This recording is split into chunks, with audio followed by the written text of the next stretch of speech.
with you, man. Get the other record. Damn.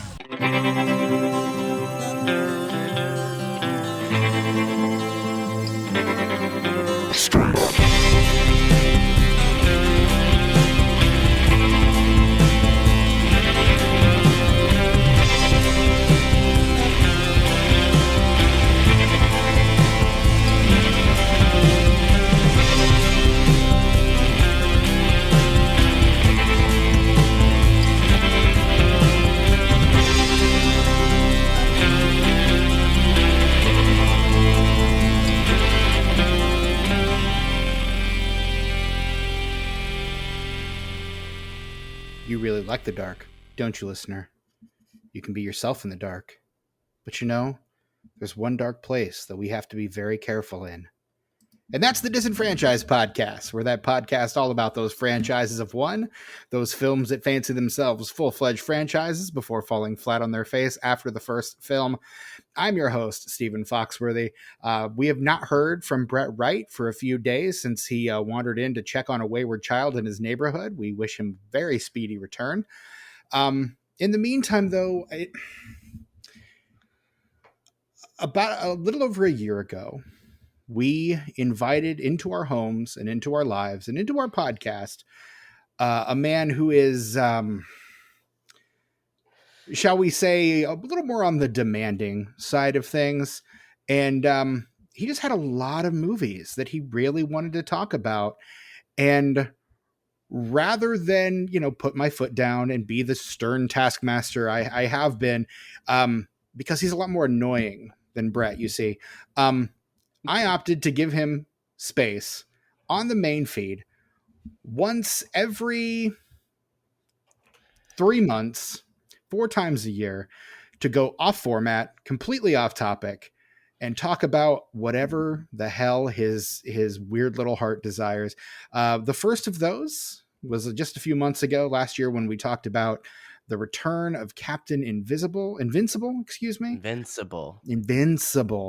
second is today. This is the second episode of a little show we call Straight Up, and the man is our very own Tucker. Tucker, how are we doing tonight? Hello, Stephen. I'm doing well. How are you? I'm doing okay. I am this movie, man. We're going to talk about it, but yeah, man. Fuck yeah. I'm confused. Yeah. Help me make it make sense.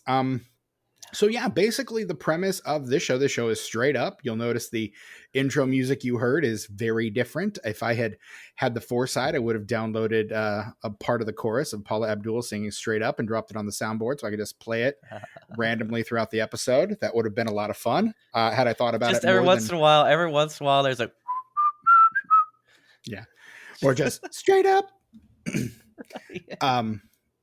Yeah, just, I that would have been fun. Had I thought about it, before 10 minutes ago, I might have actually gotten it done, but it didn't happen. Maybe next time. Maybe for episode 3. Straight up, maybe for episode 3. But yeah, that Straight Up is basically the show where it's part of our main feed, but we let Tucker pretty much do whatever the fuck he wants. And believe me, I have my reservations, and we'll get into those, I'm sure. But Tucker, what movie are we talking about today? We are talking about the 1989 almost cult classic film, Parents. I'd say it qualifies as a cult classic. It does now, but we'll get more into that when we talk about our histories with the film. Sure. 1989's Parents, directed by Bob Balaban. Yes, that Bob Balaban, and written by Christopher Hawthorne, and starring Randy Quaid, Mary Beth Hurt, Sandy Dennis, Brian Modorsky, Juno Mills Cockle, Deborah Rush, and a few others, including Wayne Robson and Graham Jarvis. What a cast. What a picture. Tucker. Oh, Mary Beth Hurt, dude. I love her so much in everything. My favorite performance of hers is actually in Bob Balaban's follow-up to this future episode of Straight Up, My Boyfriend's Back. I was going to say. a treat in that fucking movie. And she's great in this movie too. I love the way that she plays off Randy Quaid, that you can tell that she has a lot of respect for him. Also, she doesn't agree with the way that he interacts with the boy. Mm-hmm. And I love her relationship with him. I love how starkly different it is than his relationship with his father. There's so much going on in this movie, dude. So much going on. And Mary Beth Hurt and, well, everybody in this movie is just making a meal out of it, dude. A meal out of it. I mean, ironic that you say it quite that way, but yes. I know. Like Randy Quaid, I am afraid, like from the first frame, Randy Quaid, before you even know what this movie's about, you are afraid of that man. Yeah. Like there's something about that man where you're like, I don't know about this guy. It almost foreshadows his legal problems of the last 15 years or so. Like just kind of it foreshadows the way that he's kind of gone off the deep end within the last 15 years. Like it's pretty wild. Yeah, well, but no, his character in this is a lot more subtle than what he has become in real life. I mean, anything is more subtle. His character in Independence Day is more subtle than what he's become in real life. Yes. I like his characters more than I like him. I mean, Cousin Eddie is more subtle than what he's become in real life. Let's be honest. Give me the drunk from Independence Day. Like, come on. Yeah. Fuck, give me Cousin Eddie. Shitter's full. Yeah, yes. Okay, fine. Well, in that movie, not in the sequel that's all about Cousin Eddie. Yeah. Well, I mean, he's funny in the canonical Vacation movies, but there's a reason he doesn't show up in the remake, and nor should he. And there's a reason that nobody saw that sequel. I think he was the only thing that I thought was funny about. Doesn't he show up in Vegas Vacation? He is. He's a big part of Vegas Vacation. The only part I liked.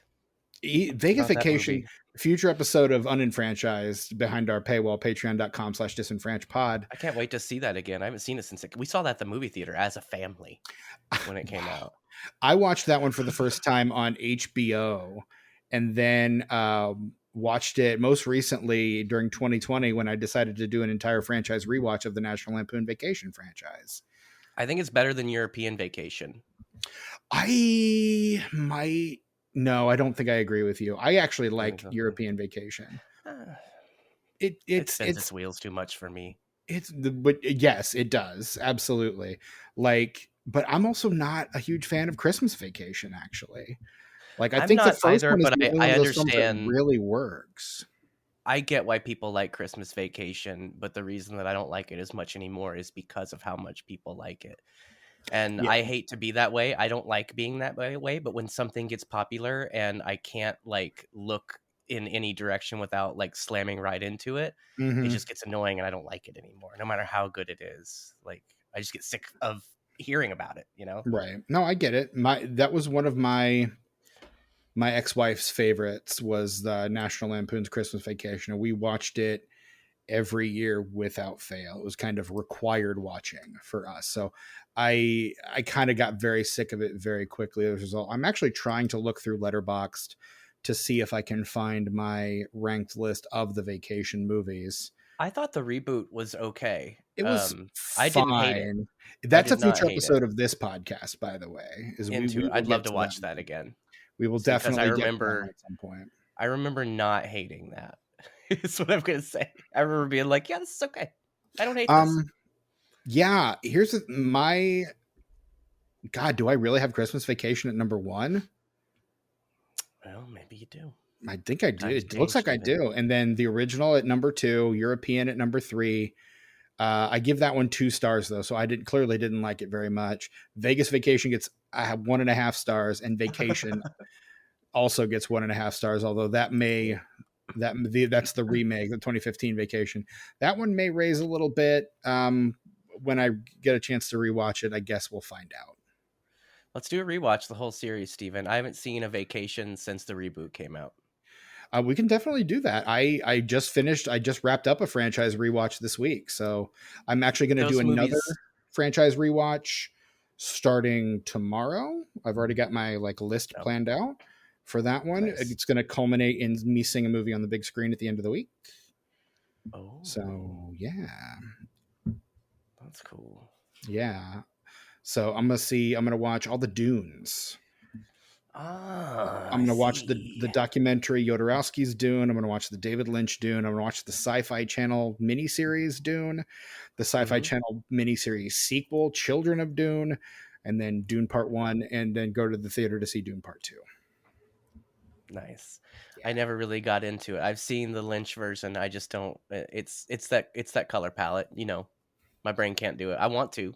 The I just the can't the, get into it. the reboot or the remake, the updated the Denis Villeneuve film The is new phenomenal. ones. Yeah, Yeah, that's what I've heard. and That's what I've heard. I've heard the sequel's even better. So I'm really, because that one was my second favorite movie of 2021 after Matrix Resurrections. I'm glad that Dune fans are getting their due. Look, they've waited a long time. That's what I've heard. So yeah.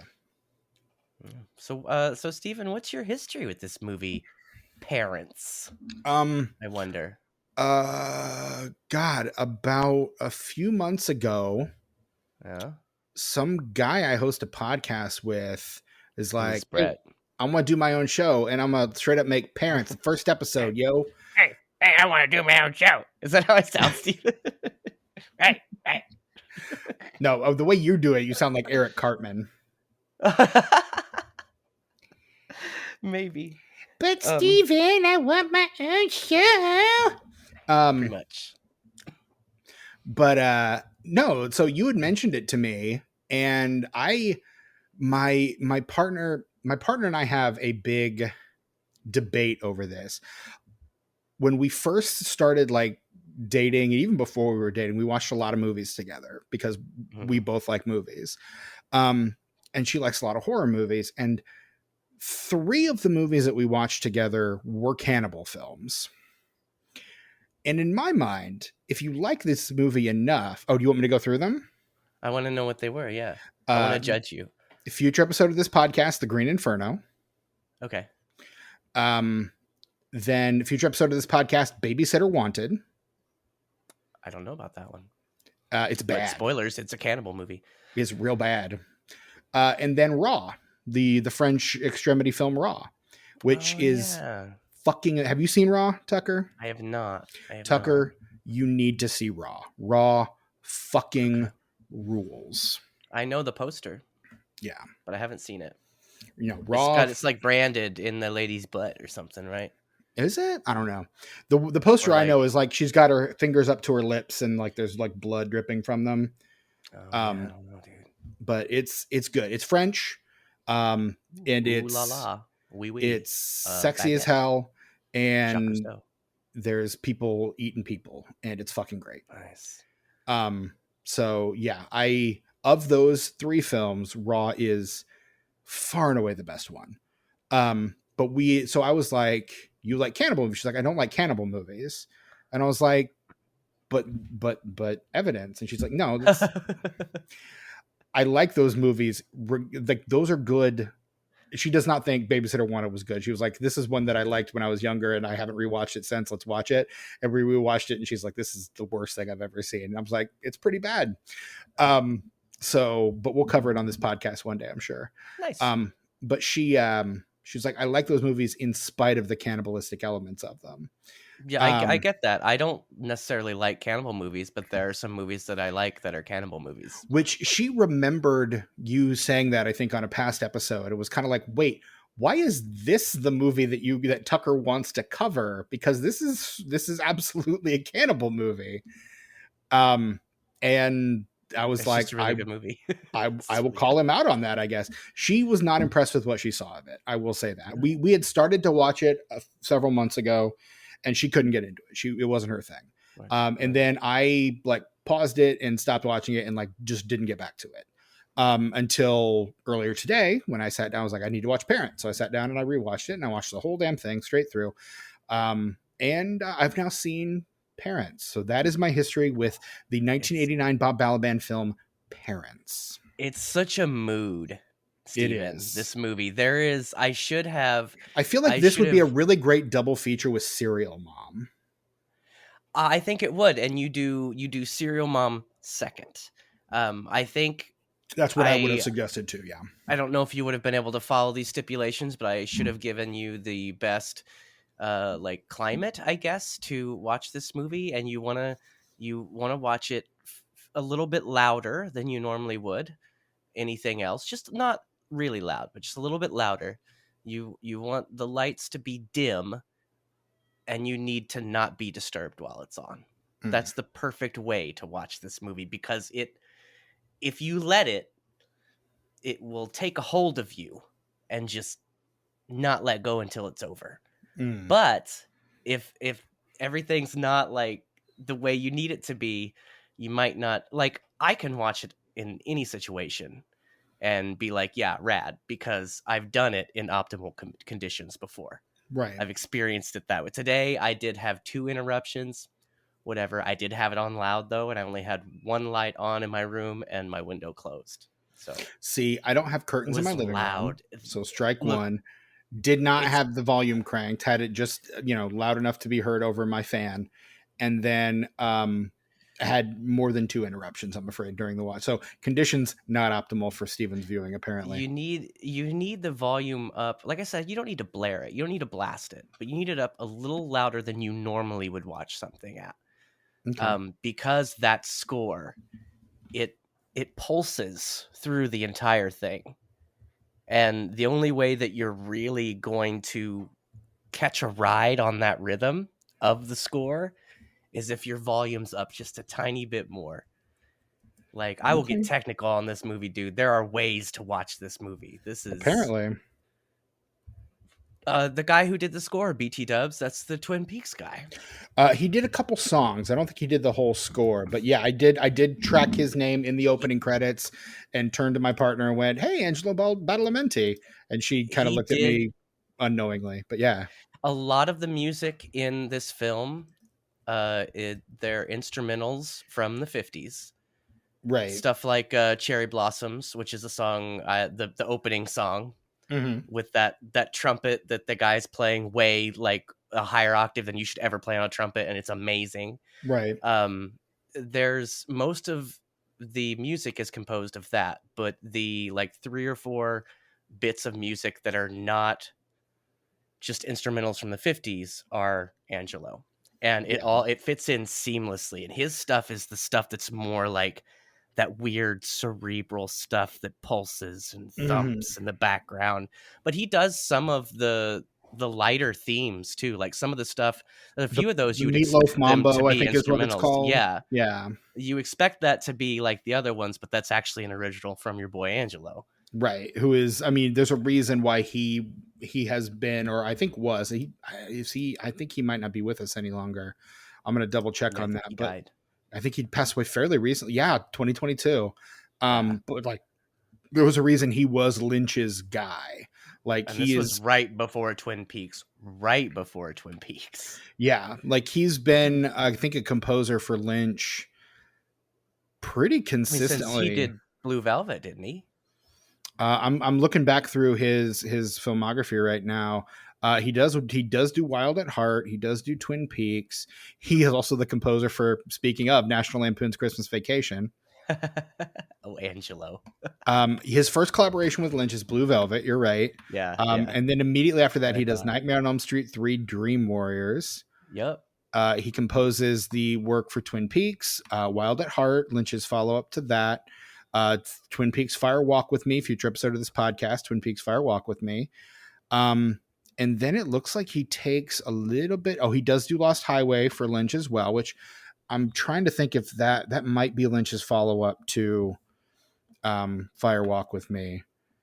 He does The Straight Story as well. So yeah, pretty much since Blue Velvet, like he is Lynch's guy. Mulholland Drive, which is, God, I love that score so much.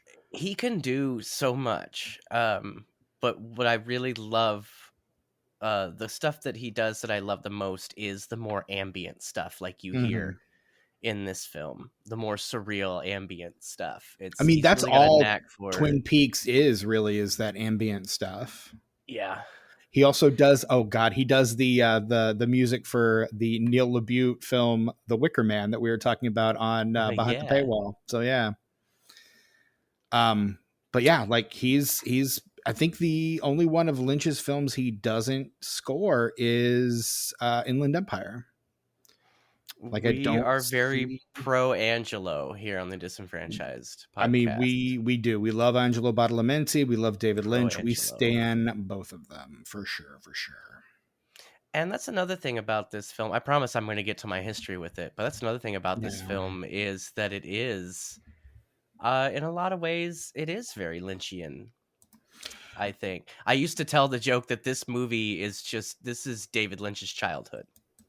I mean, that's this movie. That's his childhood. Because he always talks about, growing up in the suburbs and, the middle America, fucking did the 50s and rock and roll. I love the 50s. It's the decade I grew up in. Yeah, pretty much. Yeah. Coop.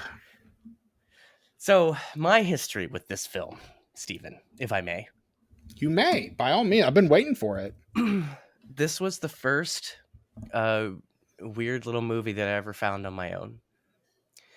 Back when I was a teenager, being a film fan, I did not have to walk uphill both ways to school in snow with bare feet, but I did not have the internet to watch movies on, to watch every movie ever available at the tip of my fingers. That was not happening. I wish every movie I wish every movie ever made was available at the touch of my finger. Now, I am obviously exaggerating, but Stephen, in the context that I'm speaking, you know what I mean. I do. Like, you can get pretty much anything now. Like, are there some blind spots? Sure. There's some weird shit that's only on out-of-print DVD that you're like, how is this not streaming?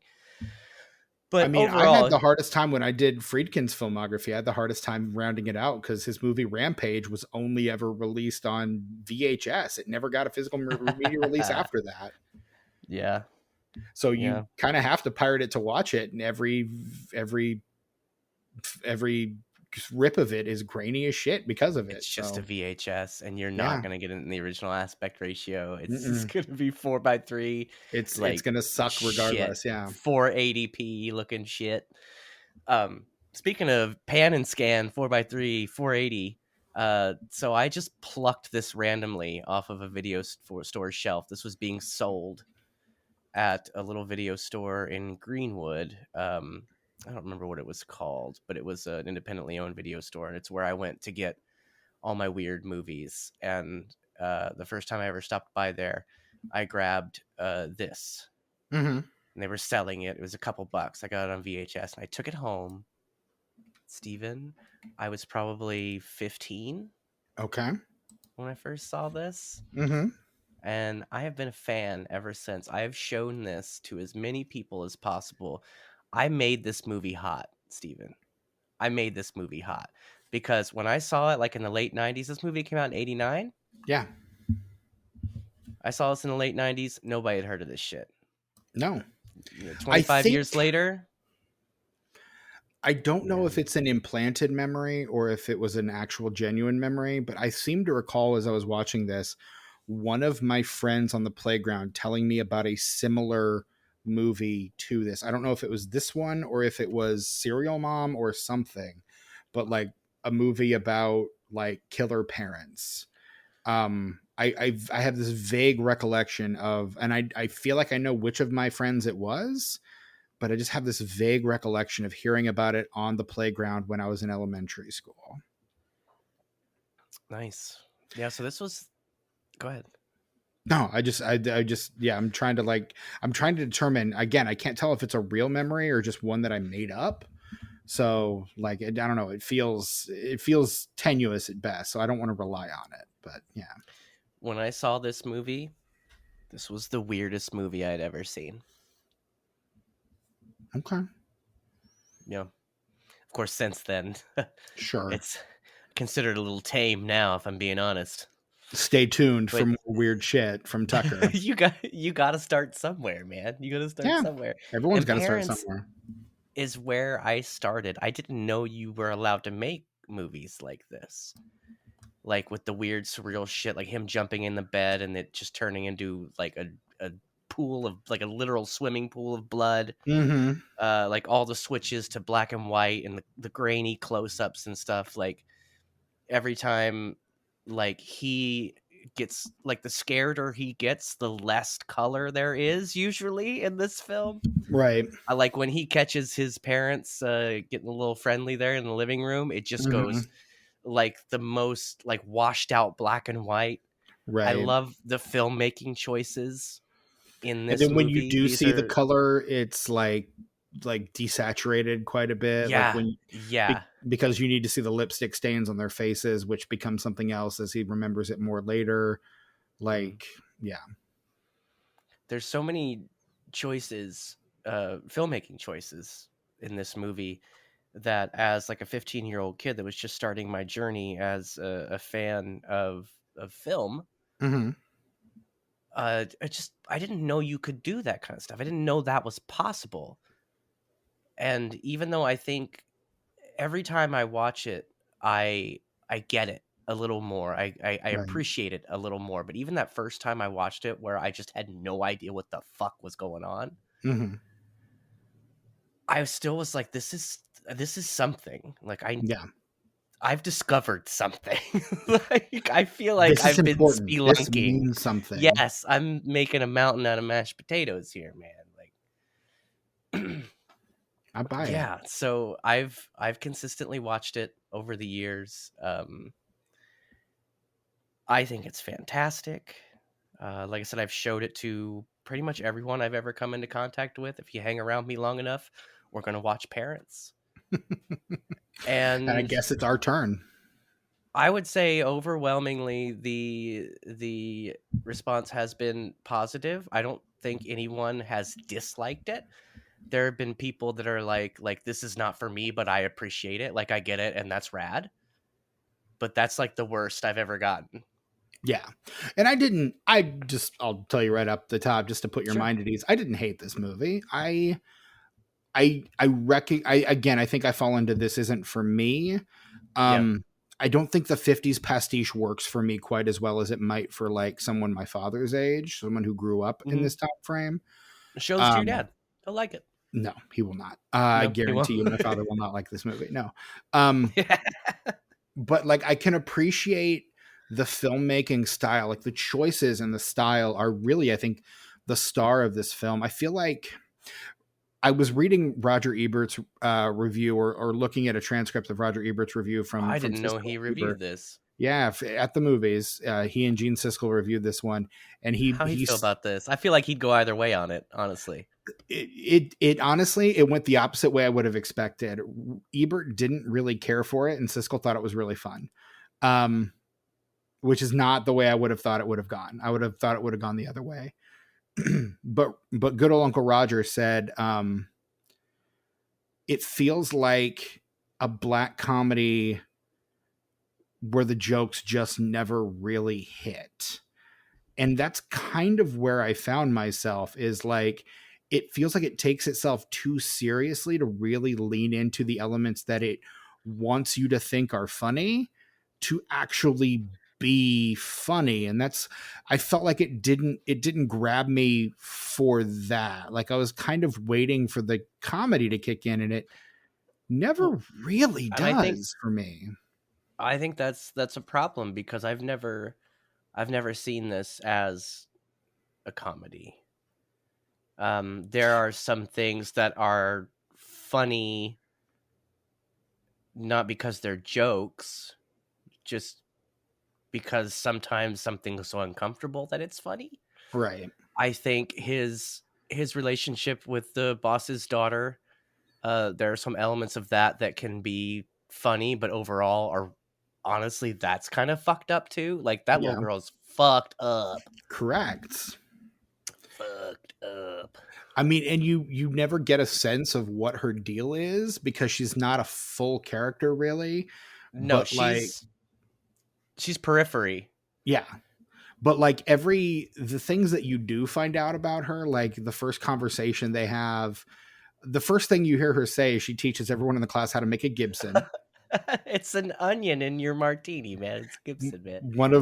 There's a reason I have cocktail olives or cocktail onions in my refrigerator right now. My partner loves Gibsons, so I actually That's knew how that. I know. that's how I know what a Gibson is, because of Yeah. this movie.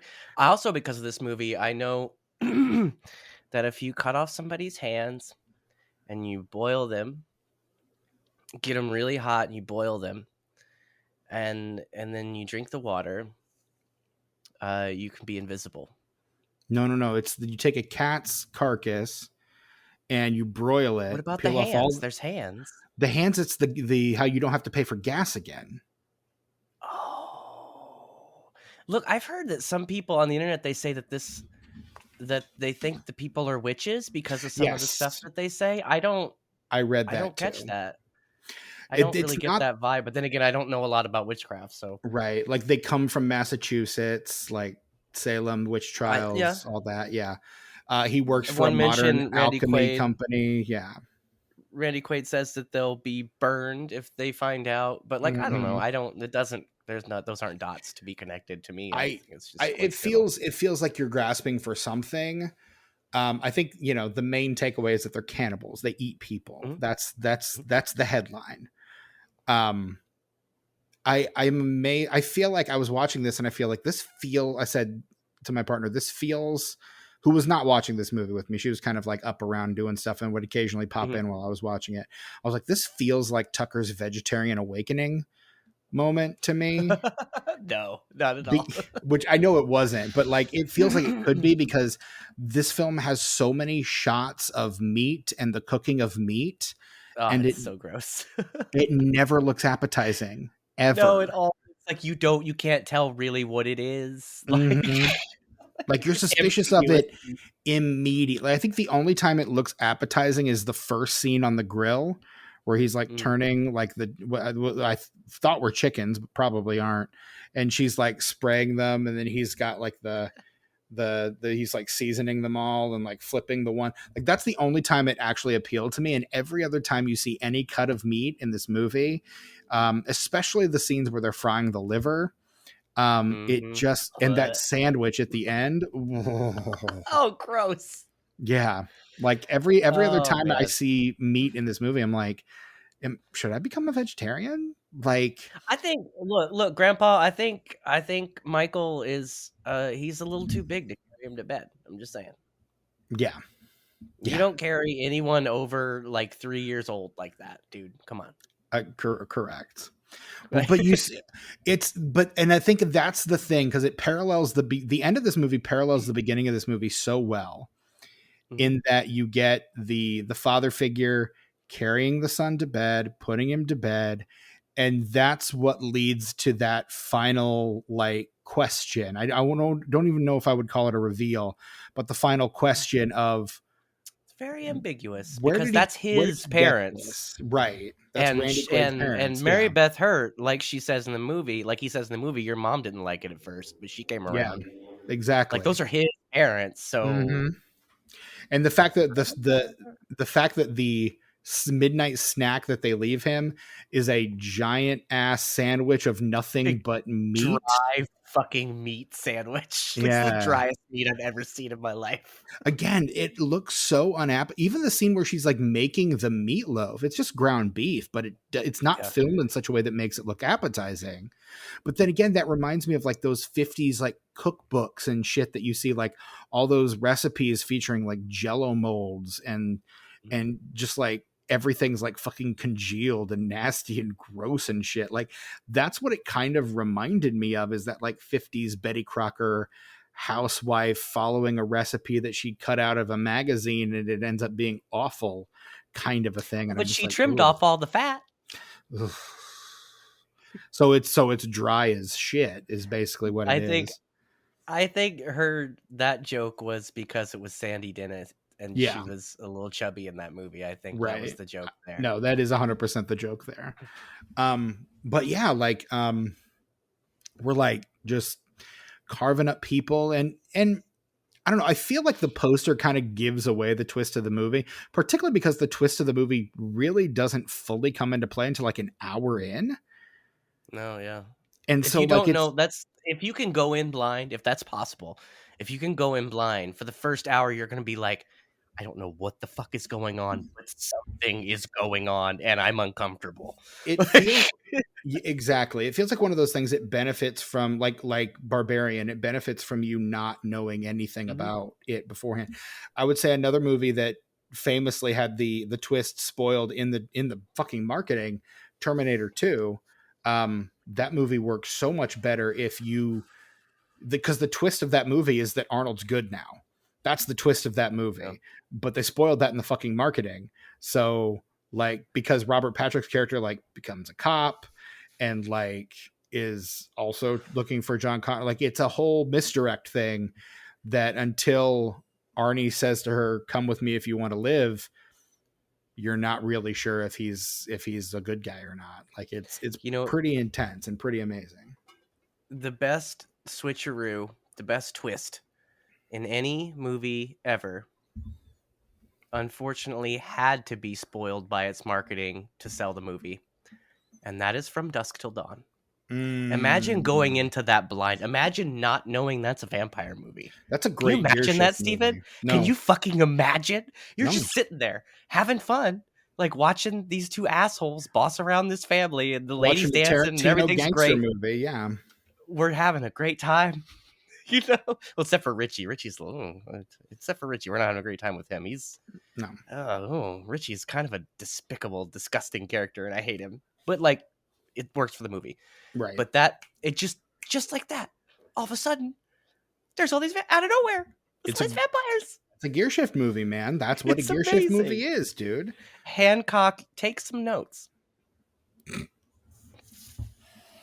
No, man, gearshift movies. I fucking love like Predator. Predator's another one that I really fucking love. Yes. Again, where you're just like that movie starts off as a balls out 80s action movie and then becomes a slasher movie halfway through. A slasher, yes, and it's fucking fantastic. And you get to watch the pinnacle of 80s masculinity just get killed off one by one. That's the best part of the slasher part of that is they establish so much how how big of fucking badasses these guys are. Yeah.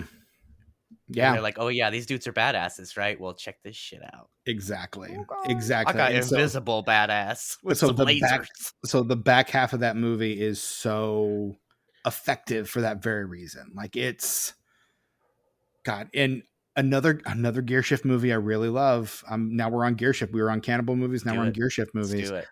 Boogie Nights. Fucking Boogie Nights, dude. Like that New Year's scene and that shot when William H. Macy goes fucking ballistic in that scene, and the rest of that movie is just like awful. I always forget he's in that. Yeah, dude, he's Paul. It's a Paul Thomas Anderson movie. Of course he is. Like he's so fucking good in it. Billy H. Macy. Yeah, buddy. But yeah, no gearshift movies. I fucking love them. And Predator is. I think Predator is one of the best, and I think From Dusk Till Dawn is another great example of that as well. But yeah, I think this movie is, and I wouldn't even call this a gearshift movie because the entire time it's just kind of this unsettling thing, and it feels like, to me, and I could be wrong, but it feels like the writer of this movie has some trauma because he walked in on his mom and dad fucking one time and couldn't get over that. And like this movie feels like born out of that kind of trauma. But then but what's worse than your parents fucking? Your parents eating a bunch of raw human meat. Can I tell you about the writer of this film? While fucking. Yes, please do. You want me to tell you about him while fucking? No. I mean, eating raw I gotta make some calls, but hold fucking. on, I guess. Like the writer of this film, Christopher Hawthorne, who hasn't really done much. He's more of a marketing guy. Mm-hmm. But he wrote this script and just kind of had it. And he met Bob Balaban on a plane. And he was like, hey, check this out. And Bob was like, this is fucking rad. Can I direct it? And he was like, yeah. And now here we are. There you go. They just met on a plane and he had the script with him. He's like, you want to check this out? He's like, actually, I do. And then, bam, here we are. And the rest, as they say. Like it's... Now that's not an easy fact to track down. You'd think that would be in the parents' trivia. but it's in the Christopher Hawthorne trivia. Nice. Is where you get that little bit, little nugget of information. Yeah, this your boy movie does the research. This movie, very difficult to research. An attempt was made, dear listener, but at least by me. But for me, it was not a successful attempt, unfortunately. No, there's not a lot of info about it. The guy that played the kid, this is his only movie. He's like an accountant or something now, or a realtor. I don't know. I'm not even a little surprised. Like, it doesn't. I feel like the people that kind of went on to do most is Randy Quaid, Mary Beth Hurt, and weirdly Deborah Rush, who plays Mrs. Zellner. Like, I recognized her right off the bat because she's one of the great, like, that guy actors of like comedy, like that girl. Like, she's been in literally everything. Yeah, like In and Out, You've Got Mail. She's been in every I watched a lot of Inside Amy Schumer the last few days, and the last episode I watched, she's in that episode playing Amy Schumer's mom. She's in Strangers with Candy, American Wedding. Like, she's just all sorts of stuff, man. She just, like, she gets around. Strangers and with does Candy, work. was that Tracy Ullman? No, that's Amy Sedaris. Oh shit. How do I get those mixed up? I don't know. It's Amy Sedaris, Stephen Colbert. What was the show with Tracy Paul Ullman? Danello? The Tracy Ullman show? Gal. No, there was another gal. There was two of them. Doesn't matter. Moving on. Absolutely Fabulous. That's also not Tracy Ullman. That is dude. That's French and Saunders. Don French and Jennifer Saunders. You straight up Mimby Ab Fab, dude? Fuck yeah, I remember Ab Fab. That's a poll. That's a deep poll. Like, that was really popular at the time, but nobody fucking talks about it now. No, it was because it was more popular in England than it was here. It was pretty popular here, I thought. I think in certain circles it was, but it was on cable. Well, it wasn't played it on PBS. Oh, did they? Okay. I think they played it on PBS a little bit. But man, I miss all the British shows being on PBS. I mean, you still get a few, but not like it used to be. Keeping Up Appearances used to be my jam, dude. I fucking loved that show. That's how I'd watch all the episodes of Flying Circus before the VHSs came out. I used to have all 4 seasons of Monty Python's Flying Circus on VHS. I believe it. I believe it. That's a show that you could get that whole set, blindly just pick a tape, and you're having a good time for an hour. Absolutely. Fucking absolutely. There are no bad episodes of that show. None. I wonder if it's streaming anywhere. On Netflix. Netflix has the exclusive rights to the point to where you can't even get clips or individual sketches on YouTube because Netflix is like, nah, fuck you, dude.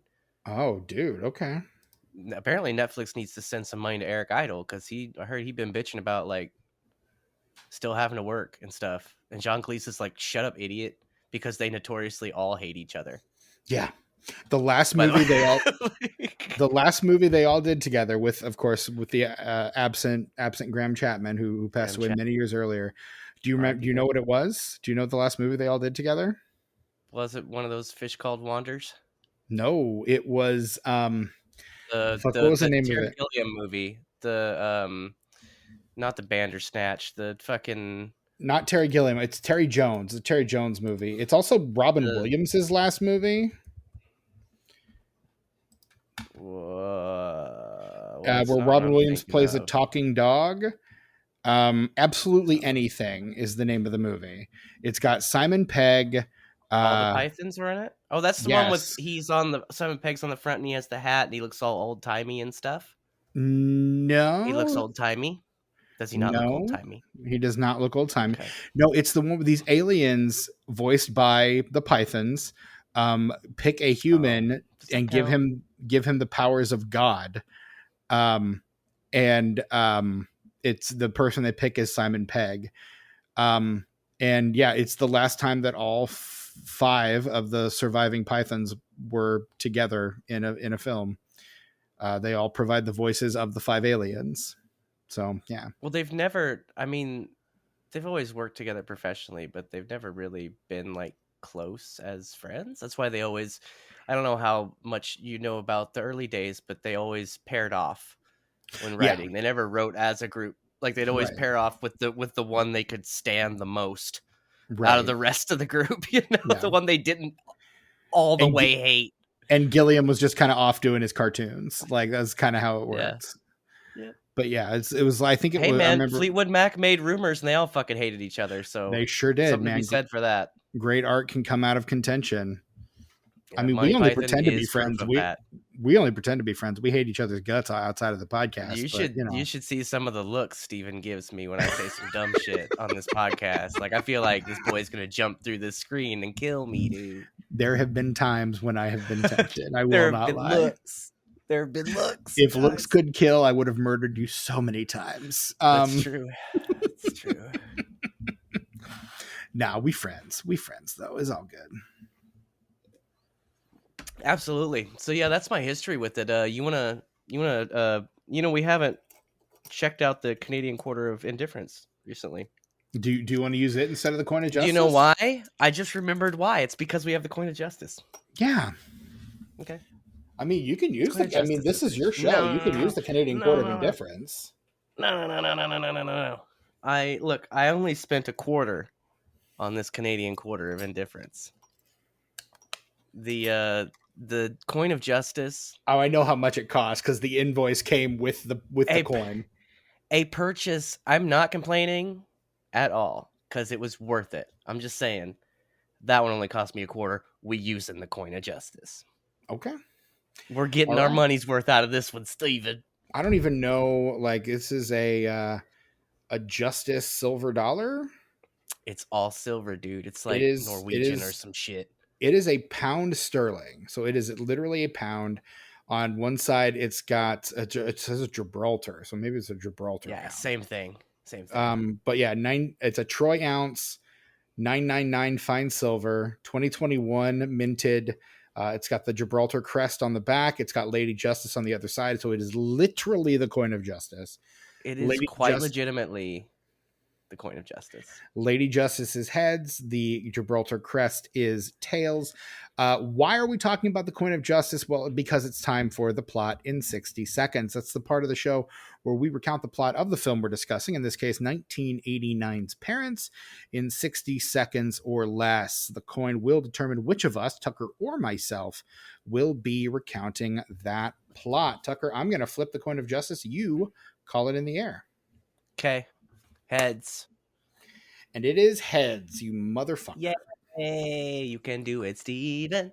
I believe in you. That means you have to put 60 seconds on the clock. Oh, yeah, I do. You know what I forgot to mention during What Are We Watching? No. Even though that's behind the paywall, you guys. Patreon.com/disinfranchpod if you're interested in that. We were talking about Hey Vern, It's Ernest, the TV show. And I was going to ask you if that's a blind spot in your TV show theme ability. Yes, it is. Okay. Well, learn that one, because when we get to the Existo episode, I'm going to need you to do it on air. Okay. So I can figure it out. You don't have to, but I'd appreciate it. No, I'll figure it out. Okay. Yeah. For some reason, this is a very stupid, silly skill that I have that I do. If you listen to the episode if you want to listen to myself and friends of the show, Hope Lickner and Beck Stow, talk about a single episode of DuckTales and every tangent that comes into our heads for 2 hours and like 40 minutes or so, but also hear me sing a lot of Disney Afternoon theme songs, or at least recite them. Check out the episode of High on Cartoons that I did for the season 1 DuckTales episode, the first appearance of Gizmo Duck. And I forget the name of that episode, but yeah. I got 60 seconds on the clock, Steven. Whenever you're ready, you just start talking and I'll hit the button. You're going to give me the 30 and 10-second warnings, right? Maybe. If I feel like it, bitch, I might. You fucking better. Sure, maybe. Okay, start talking, Steven, so I can start this timer. Anyway, Michael's a kid from the 1950s, and he apparently really likes the dark. His parents are very normal 50s parents, but they've just moved from Massachusetts. Michael doesn't like it, and he's not eating meat because his parents have only been have been feeding him leftovers, but not really telling him what it's left over from since they moved. So he's not really been eating anything, which kind of worries his parents. Plus, his teachers are really freaked out because he's painting pictures of blood. And is really freaked out by like pictures of parents getting into bed. Turns out he saw his parents doing something, but we don't really know what it was until later we eventually figure it out. We think he walked in on his parents fucking, but no, he walked in on his parents fucking while eating human remains. And there's this question whether or not they're actually eating people or not. Turns out they actually are. And so he, his parents kill his guidance counselor. He escapes his parents, lives with his grandparents, kills his parents, actually, escapes to his grandparents, and they are also probably cannibals as well. That's time. Good job, Steven. Yeah. You left some things out, but you hit the broad strokes. No, I more or less did it. I more or less got the big picture there. The only thing I would have changed is I would have mentioned the boss's daughter. I would have mentioned that. Well, then you should have called Tails. Well, no, I'm saying what you did was great, but also here's my critique. Like, you're welcome. You should be so lucky, Steven. Should I? Should I though? Yes. Golly, Duke. So, gosh, Steven, what a movie! What a wild ride. It's pretty wild. It's a pretty wild picture. Wow. What's your standout performance here? Who's your favorite? Weirdly, it's Quaid. Like, yeah.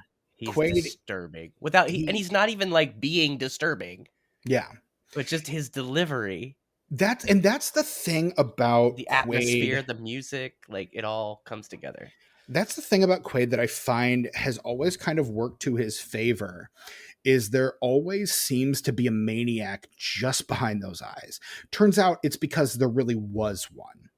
Yeah. But like that was his entire comedic energy for a long time. Like that is Cousin Eddie, because Cousin Eddie is a maniac, a little more obvious of one. Like it's what makes his character the drunk asshole in Independence Day. It's what makes that guy so effective. Oh, I love him in that. But you also believe that he loves his kids, man. Yeah. And you got that like discount Keanu Reeves playing his eldest son. Yeah. But like, yeah, like, but again, he's crazy in that movie. That's the point of that character, is he's unhinged, and he's a different kind of unhinged. Like there is an unhinged energy to Quaid that I think is really pivotal to his on-screen persona in a way that it isn't for a lot of other people. And again, it turns out it's because he's actually unhinged. Like I mean, in 2010, 2009, he gets arrested for defrauding an innkeeper in Santa Barbara by using an invalid credit card to pay a $10,000 bill. In September of 2010, they're charged with burglary. They occupied a guest house of a vacant home that they used to own. They moved to Vancouver to seek asylum. At one point, I think they even like released a sex tape to try to pay for their legal fees. And of course, gotta pay the bills. And of course, now he is just a loud and proud Trump supporter as well. So, I mean, you know, shouting about the election fraud and all this shit. So like he's clearly gone off the deep end since then, but like I think I remembered something about the Randy Quaid sex tape. I think he has his wife wear a mask of his face during the sex tape. And so it looks like the government is fucking him. Randy Quaid, damn you. You have so many good ideas. You just don't know how to express them. That's fantastic. I love that. Well, we know what Tucker's doing after this recording. He's watching the Randy Quaid sex tape. Nope. No, I have no interest in it, but I think that's fantastic. I love that an analogy, I guess you would say, Yeah. I think Like, that's so fun. he's trying to do Like, something fuck with him, it. but also, wow, man, Right. that sucks because, I mean, I think he is talented to an extent. I mean, see this movie, Mhm. but it just sucks that he's kind of, I don't know if he's always been this way, but it seems like he's kind of gone off the deep end, It and that feels like sucks. at his best he's able to harness that thing which makes him seem so over the top and crazy. Mhm. And maybe it was his actual craziness kind of beckoning at the door. Like, it feels difficult to dissociate those two now, but like that was kind of always he had this kind of chaotic energy. Even on SNL, he had this kind of chaotic Mhm. energy to him. Um, but he was part of one of the worst casts in the show's history, but do with that what you will. It's like, Hey, that's somebody's cast, I'm sure. I don't know I'm who, but sure. it's Yeah. somebody's I cast. think that was the one with like him and Joan Cusack, Anthony Michael Hall, Oh, um, Robert Downey Jr. Robert was in Downey that Jr., cast. yeah. Yeah. Like, that's that Everybody cast. everybody who famously lasted like one season. Yeah. I think John Lovitz is the only one, and maybe Dennis Miller are the two that Did come you out of that already cast say Anthony unscathed. Michael Hall? I Because let's did. not forget Yeah. Anthony No, Michael Hall, I said Anthony Michael Hall. I who think you was were just, in wait, didn't we watch something with him in it recently? did we? I don't Did we? think so. You might have done No, it was independently of Bodied. me. It was Bodied. He was in Okay. Bodied. That's what it was.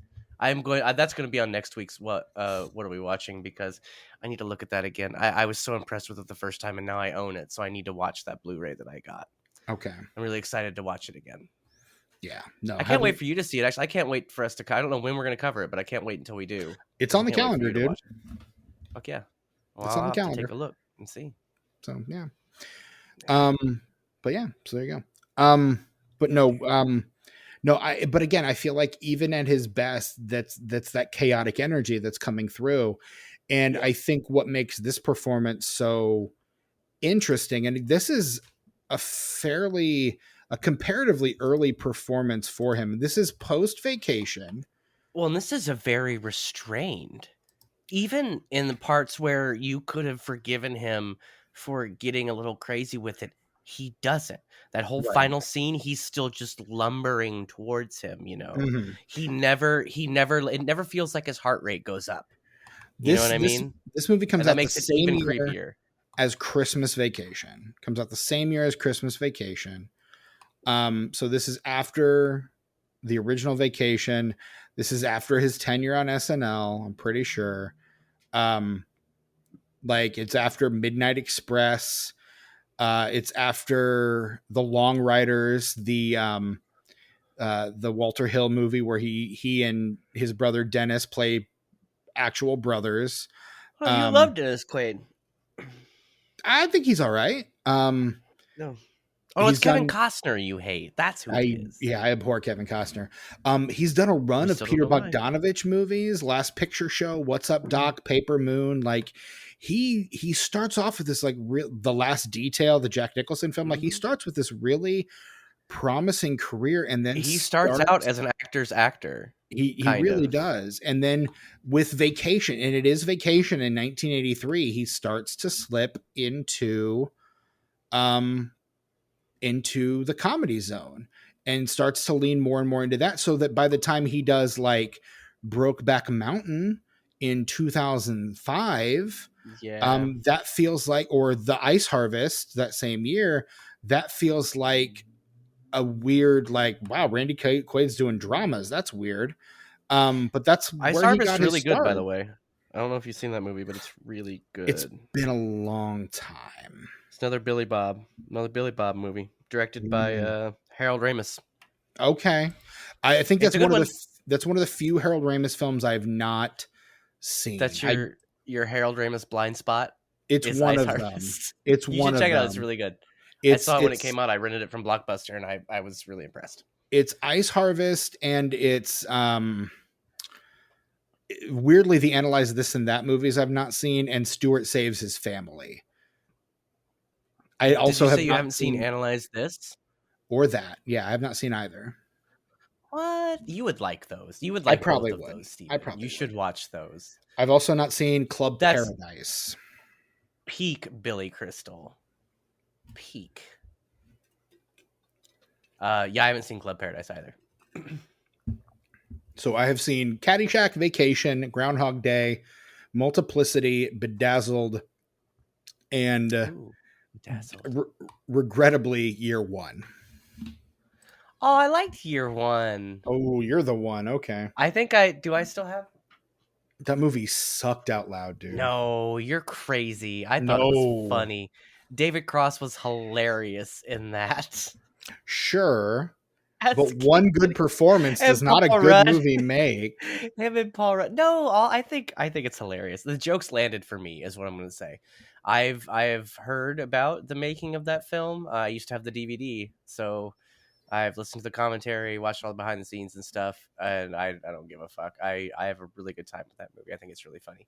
That's I fine. get like it's definitely not for everybody because it's a mixture of two schools of comedy that admittedly do not mix very well, Right. but I'm a fan of both of them, so I just have a good time through the whole thing. Okay. Yeah. I am legitimately glad that you enjoyed it. I did not. I get why you didn't, because it's me and like 5 other people that liked that movie. Yeah. Not a no. I don't love it. I don't think it's great. It's just I had fun with it. I used to own it, and I wish I still did because it's probably streaming somewhere. It'll probably be on next week's What Are We Watching? You know something? I haven't watched it in a few years. You know something I really love Harold Ramis in, though? Speaking of like late stage Harold Ramis in terms of acting. Yeah? What's that? Orange County. Yes, dude. Yes, that movie dude. is significantly with little Colin Hanks and little Jack Black. That movie is like so that movie. underrated, but like he takes speed and gets like really, it just starts being ridiculous, and he's so funny in that movie. It's not a lot of a movie. It's kind of a nothing of a movie. But it's really fun and it's really well done, and you can tell everybody's having a great time. It's just, it feels good. I wouldn't say it's a feel good movie, but it feels good to watch that movie. It's fun. Like, it's got a lot of great performance. I think Catherine O'Hara and John Lithgow. You've got Kevin Kline, Harold Ramis. Putting Jack Black exactly where he should be at that time. Yep. Right where he fits. And he is excellent in it as well. You've got Sissy Spacek's daughter in there playing the romantic lead for Colin Hanks. Like, it's a fucking good little movie. Underrated really little gem, I would say, is Orange County. I'd say stream it. Stream it. If you find it, stream it. If you find it, stream it. I'll check and see if it's available anywhere right now. I saw that at the movie theater. I think Orange because County? of Jack Black. Yeah, because I knew Jack Black from Cable Guy. But when I saw him in High Fidelity, I was like, I want to watch things with this guy in it. So when Orange County came out, I went to see it, and like, I think it's really solid. If you have a qualifying library card, Orange County is currently available to stream on Hoopla. Check it out. Check it out. Check it out. It's fun. I've not seen it in years, so I don't know if it still holds up, but I remember like standing that movie for a hot minute when I was young. I think I caught it on like one of those like free weekends on like HBO or Showtime or something, and then liked it so much that when I found it at a discount bin at a video store that was going out of business, I just grabbed the DVD, and I think I have since lost or gotten rid of it, which I am kind of bummed about, because that movie was fun. I don't think I have my copy either. LMNO, nope. On the Waterfront, and then nope. On the Waterfront. What a fucking masterpiece that is. You know what's fun about my DVD collection here? On the Waterfront is right next to the mid-90s Lance Bass vehicle, On the Line. On the Line. God, I remember. Is that right the one that next you did with Joey Fatone? Joey Fatone is in it, but the big star power is Emmanuel Shrieky, that one gal. Yes, who would go on to be in Entourage. Yes. So that's what I love about my movie collection is that can sit right next to On the Waterfront and All Is Well. All is well Sure. in the world. All is well. There was a big push in the early 2000s to get pop stars in movies, because you get On the Line, you get From Justin to Kelly. I do be working sometimes, though. Sometimes, not as often as they really wanted it to in the early 2000s. But yeah, and I don't think that's a difficult leap to make. I mean, like in your brain, if you're like a Hollywood person, like because a lot of really effective pop stars, or even of any genre, like you have to be able to perform a certain amount to be that good, to be that revered, to sell that many fucking records. They are so there's a performer in there, and I think most of the time it's a pretty safe bet. Crossroads, the Britney Spears movie, was another one of those. Not the Ralph Macchio one, right? Future episode of this podcast, Crossroads. Oh fuck, Ralph is it Macchio, really? Ralph Macchio guitar movie. It's a guitar boy movie. It's one of those movies that if you're not a guitar player, you're not gonna like it, probably. Oh, cool. I look forward to not liking that movie. Weedly weedly wee. Weedly weedly weedly wee. Weedly wee. Yeah. That's speaking of Walter Hill, right? Didn't he direct that, Crossroads? Oh, did he? Fuck. I believe so. I stopped watching Walter Hill right before I got to future episode of this podcast, Streets of Fire. Pretty sure he did. Yeah, Walter Hill.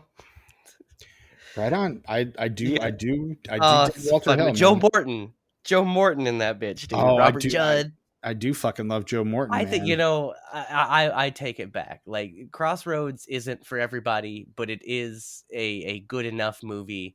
And for guitar boys, it's every like profession or hobby has that movie where it's for them specifically. And Crossroads is a guitar boy movie. It just happens to also be a pretty decent, an okay movie otherwise. Okay. Can't wait to talk about it. I dig Walter Hill. We're going to cover his movie Streets of Fire too, which is 100%. That was a failed franchise starter and a half, was Streets of Fire. Yes. And you know what? I think we can take the film he Alan Smithied and watch it as well. What was the name of that? Was that Supernova? I think that was Supernova. Who, Walter Hill? Yeah. I don't know about this. Supernova came out in 2000. It is credited as Thomas Lee because he hated the cut that the studio put out so much he took his name off of it. Nice. Yeah. Good job, Walter Hill. You did it. There you go, fucking man. did it. We're one movie away from a Walter Hill theme. Oh, fucking the Warriors. Okay, there we go. There's our Walter Hill theme month. We did it, everybody. And the Warriors can be the last, and then the well, no. Oh no, we go chronologically. Warriors has to go first. Well, I had a reason for Warriors to go last, but the movie I was thinking of has like 4 sequels. So like I didn't think hard enough about it. But can we talk about Mary Beth Hurt for a minute? Yeah, let's do it. Because even though I think everybody in this movie despite their level of experience, is bringing it, and like I guess chewing the scenery, everybody's doing a great job. I think more that like Mary chewing Beth the Hurt, props, but yeah, I think Mary Beth Hurt is the glue of this movie. She connects all parts of this movie. She is the anti-hero, really, of this movie, because she's eating people, obviously. But you can tell just from her performance and the way that she interacts with Michael, she's not all the way like his father. Like, she's not like an emotionless killer.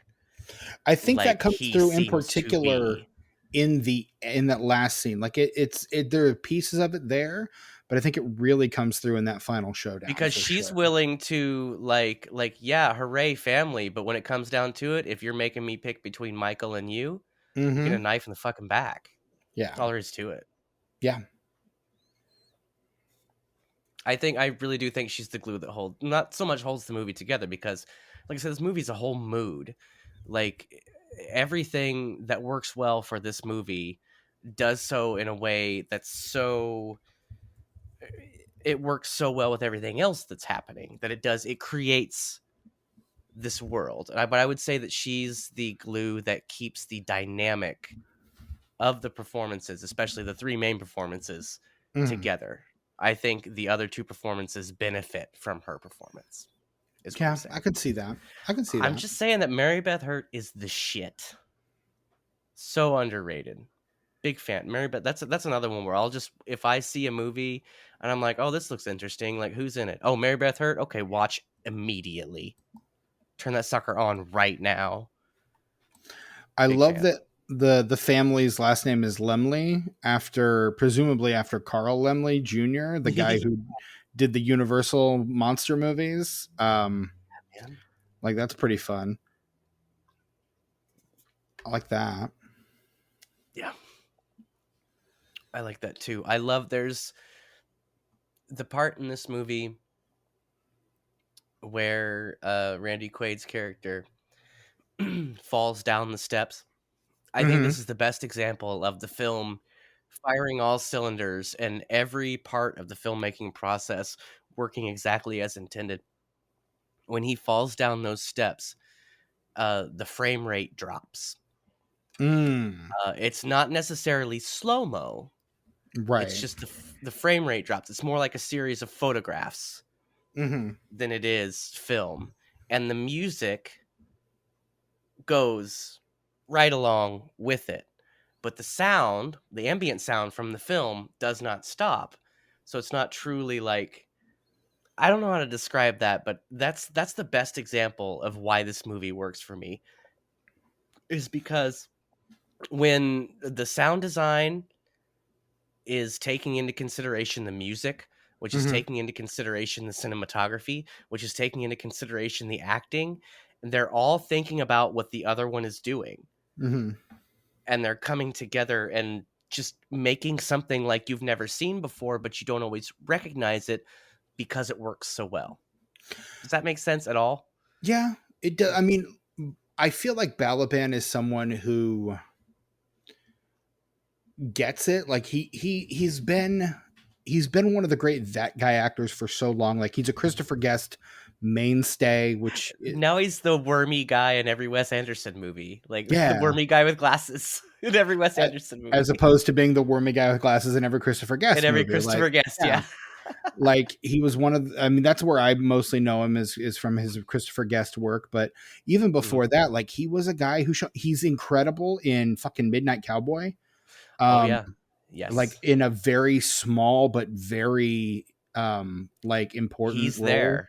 Yeah, in like, that you movie. remember that. You remember him in that fucking movie. It is an incredible scene, and he is kind of incredible in it. But like, he's just been around and doing this stuff for so long, and this is his first film that he ever directed. I think he had directed, if I'm not mistaken, he had done like some television directing. He directed a couple TV movies before this. He did but I'm gonna say the one he directed before this, I believe, was either TV or direct to video. I'm looking at his acting right now. Let me switch over to his directing stuff here. Give me a second. His first directorial credit, he does the TV movie The Brass Ring, and then he does an episode of Tales from the Dark Side, Amazing Stories, and a TV short called Invisible Thread, and then Parents. So he's directed 2 TV episodes, a TV short, and a TV movie before this. And then after this, in between this and his next film, he does 3 episodes of Erie, Indiana, Disenfranchised podcast favorite. And then he only directs a handful. Does a lot of those after that. Anthology shows, though. Yeah. Like, if you look at his entire filmography, he's every time there's a horror anthology show, he's got to direct a couple episodes. Like, even the early 2000s reboot of Twilight Zone. He directed an episode of Strangers with Candy. He directed an episode of Oz. He directs a movie called The Last Good Time, which I've never heard of. After My Boyfriend's Back, that one's got Armin Mueller-Stahl and Olivia D'Abo in it. Maureen Stapleton as well from Reds, great actress. And then he does only a couple movies after that. Like, he's got a Twilight Zone in here, the TV movie The Exonerated, based on the play, the movie Bernard and Doris, which I have never heard of. That looks I don't like even a know what the fuck TV that is. Yeah. movie. The story of a twilight years of tobacco billionaires Doris Duke and her relationship with her gay butler, to whom she left her entire fortune. Susan Oh yeah, Sarandon I and want to Ray see that. Fiennes. Yeah, I want to see that for sure. Looks pretty good. And It's then like something. yeah. And like that's kind of, he did a TV movie on Georgia O'Keeffe, but like he does, I think 3 theatrically released films, and then everything else is pretty much TV or streaming. Like it's, And he kind of doesn't really get the chance to stand out that way, that much again. His filmography as a director, for me, his first 2 films impressed me so much, not only because they're both so good at what they do, but what they do is so different. Steven, when you see My Boyfriend's Back, like watch that back to back with Parents, and boy, that's a fucking shock to the system because they are so different. Like the most different that you could possibly be and still be in basically the same genre. I think so different. The tone, the style is different. Fantastic. I think what impresses me most about this is the style. Like the filmmaking style is there. Like particularly looking at some of the other movies that I watched this week, like he's pulling a lot from like, in terms of like the lighting, he's pulling a lot, and the fact that everything within the house at least is very clearly filmed on a set. He's channeling like a lot of the expressionist filmmaking. Well, I think he's got a lot of sitcom influence in there too, with some of the shots right. and some of the lighting as well. Yeah, and I mean he's also borrowing from a lot of 50s media, but then the camera at certain points just gets so kinetic and so frenetic. Like there's that scene where they find the dead body in the basement, him and Sandy Dennis, Miss Dew, the social worker, and she screams, and we zoom out from her mouth. Yes. Oh, and man. It pulls back, goes like through the grate, through the wall, and then pivots, rotates 180 degrees, keeps going in the same direction, and goes up through the roof. And then you get like this kind of bird's eye of the house. It's this incredible kinetic, and it looks totally like a oneer. It's obviously not, but it looks very much like a there's some cuts in there, yeah, but that's very much like Sam Raimi turned up to 11. It kind of thing, yeah, right there. It's 100% a Raimi cam shot. Like it's really like he's out Raimiing Raimi on that one, honestly. But again, he's like collecting these influences and using them in a way that I don't know. It kind of makes me wish that other elements of this were a little more in tune to what that is. Like I understand what you're saying. I don't think it coalesces for me in the same way that it does for you. Like I don't get the cohesiveness in this one that you do. Like I don't see the ways in which it all fits together. There are moments when I think it does and it works really well. Like there's some Shining shit going on with the scene in the pantry when the guidance counselor gets killed in the pantry. Like there's some Shining shit going on in there. The scene where she grabs the knife and the worst thing you can show me in a horror movie is someone grabbing a knife. My partner on literally the sharp edge. My partner literally winced at that. I can't look. I can't look. No. I've seen it a million times, but this time I was like, I've seen it. I don't need to. I can just cover my eyes. It's not a big deal. I've seen it. It's not like I haven't seen it. Right. I'm totally tough. She recoiled at that. Like she was just like, I can't do this. Oh, wow. Ooh. Woo. Ouchie, yeah. Wah. Mm-hmm. Nope. Like, well, see, I think the reason that it works a little better for me, Steven, is I think it just, it has at least somewhat to do with when we saw it in our film journey. Potentially. Like I said, this is the first weird movie I've seen. This, like, Lynch to me is Balababian. You know what I mean? Balababian? Like, yes, like everything in this movie that's an influence from something else, I saw this first. this was my introduction to anything that he's doing that's influenced by something. I hadn't even seen Evil Dead at this point, Steven. Okay. Like, this is one of the first like really out there movies that this is kind of maybe influenced my journey. This might have been, not only was it the first weird movie that I kind of found on my own, but it's the one that made me realize that I kind of like movies that are a little different, you know? Interestingly, you bring up Lynch. This movie comes out the same year, or I guess no, it's a few years after. I was sorry, I misread the timeline. A few years after Blue Velvet, but both are these kind of like weird suburban set 50s influenced pictures that have this kind of bizarre surrealistic quality to them. But it also felt very, at least in terms of just the overall aesthetic of the thing, felt very John Waters to me, because John Waters is also cribbing from those 50s references, which is why I thought like this would be a really good double feature with Serial Mom. I think Serial Mom leans into the camp a little more because John Waters, but like, it's I don't know. The thing about Serial Mom is that it's pretty much all camp, and that's the surface level part of it. But Serial Mom, really, the more you watch it, kind of the more you get past the surface level stuff, and you realize, like, I was having a good time with this before, and I can still have a good time with this, but also this is kind of fucked up.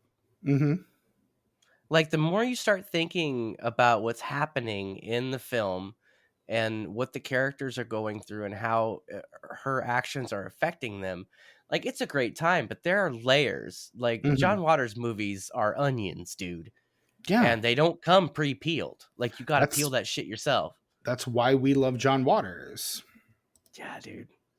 One of many reasons why we love John Waters. Serial Mom is definitely an onion in that way.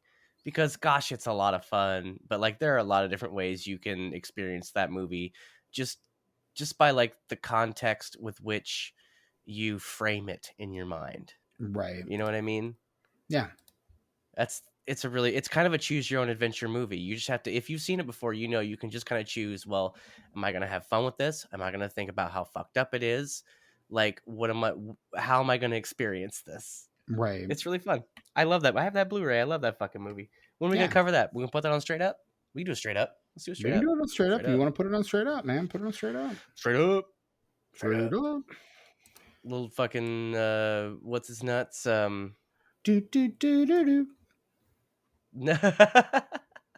Matthew Lillard in that bitch. Ricky Lake, of course. Yeah. Like, Ricky Lake, of course. Can you have a John Waters without a Ricky Lake? Like, I'll tell you who you can't have a John Waters without is Mink Stoll, who's totally in that. Tracy Lords also in there. Of course. Again, another John Waters mainstay. Suzanne Summers, R.I.P. Oh, nice. She is in that movie. She is great in that. It's very Bob Balaban in Midnight Cowboy. Suzanne Summers is Serial Mom. Check it out. Like, it's memorable. Fucking Patty Hearst is in that bitch. Well, yeah. You gotta put, I mean, John Waters gotta put, I mean, it's Patty Hearst. Yeah. Like, who cares? Can she act or not? That's up for debate. But if you know her story, it's just cool that she's there. Yeah. Honestly. I mean, like, that's rad. Waters, what's phenomenal is that Waters became really good friends with like Squeaky Fromme, Manson family member and would-be presidential assassin Squeaky Fromme, and like really like advocated for her release from prison and really wanted to like work with her. He was like, if she had grown up in Baltimore, she would have just been making movies with us. Like, she never would have gotten involved with Manson. She would have just been part of our crew. That's like that's the kind of people that cults bring in, or people who are just looking for a community. Right. You know? But I mean, that's his whole deal is like, you know, we're just this ragtag group of misfits, and they were a ragtag group of misfits. And the fact that she found them instead of us was, I think, to him, a great tragedy. And really for all of us. And see, that's what I appreciate. That's why I appreciate Cecil B. Demented so much. And not a lot of people who mention John Waters mention Cecil B. Demented. It's kind of one of his more underrated films, but it feels like a love letter to his crew, that movie. Like, to the people that Mm-hmm. have stuck with him. That's the movie that he made for them, with them, and for them. Right. Because it is all about community and coming together to make Very art. much. You Yeah, know, very even much. though the main characters are villainous, like, it's all about Essentially coming together terrorists. to Yeah. fucking make art. Yes, Yeah. they're fucking love that movie. Why don't people like that? I think Sammy likes that movie. I think he does. I feel like Sammy likes that I need to movie. give it a rewatch. I need to watch more John Waters. I don't really want to do Pink Flamingos. Like that's the You one I know, just that don't used to be want to do. my pump up music for the podcast. While I was sitting and wait for you, Yeah. when I'd sign into Zencaster, I'd listen to Demented Forever It's not surprising even a little bit. from Cecil B. Demented. Yeah. Ooh, that song slaps, dude. But no, Yes. I need to engage with more John Waters. You don't have to watch Pink Flamingos, Steven. You I don't don't have think to watch anything you're I not don't think I comfortable with. can. That's not required. John Like I Waters understands. He would even tell you. I've been in the same room as this man, and I guarantee you he would say it's okay. You don't have to watch the Flamingos if you don't feel comfortable watching it. maybe I'll watch it right up to the end and then I'll turn it off right before the dog does his thing. I mean, you know what happens. So, I know exactly what happens. I don't need to see it. I don't want to see it. Like, there's a certain point to where I kind of skip John Waters too, just because, like, I could watch that when I was a kid and have a good time, but now I don't have fun with it. Like, I get it, and I I think I'm glad even it John exists, but it's Waters just has not. aged out of some of that stuff too. Yeah, it's not for me. Like, it's kind of But There's a chance I've been in the same city as John Waters. I didn't run into him when I was there because he summers in maybe P-Town, and both times I've been to the Cape, I went to P-Town in the summer. So potentially could have run into him, but didn't. I saw him speak. I saw him speak at a convention. I sat on the Nice. floor in the back of the room because it was so packed in there. Everybody I was wanted gonna to say, listen yeah. to John Waters. Fuck yeah. That's a Thought guy it who's was got fantastic. He stories. was great. Like Mhm. that's a guy you could just sit and listen to for forever. Well, But no, he talked for about 2 hours, but I think anybody in that room could have sat there for another 2 or 3 hours to listen to him talk. yeah. But I think, and again, to kind of tie it back to parents, I think that Balaban is kind of cribbing from a lot of different sources here, and really kind of merging he's cribbing from Waters, he's cribbing from Raimi, he's cribbing from Lynch. Like he's taking the elements that I think fit what he wants to do and using them to his advantage. It doesn't feel like the recipe's quite right for me. Like I get it and I appreciate it, but I don't, it feels a little underdone for me. Yeah. It doesn't quite come out the way I want it to. I can dig it. The people that I've shown this movie to, like I said, no one has outright hated it, but the issues with it seem to be that it people say that it kind of leans a little too heavily on its influences without doing anything different enough to matter. Which, like I said, that's a matter of context, because, like I said, this is the first one I saw. Like, everything that he's pulling from, I didn't see until after I saw this movie. So that could be contextual for me. I don't know. So your what you say about this film is common from what I hear about people that are just kind of like, it's fine, it's okay. Okay. Yeah, I mean, I went in with as open a mind as I could.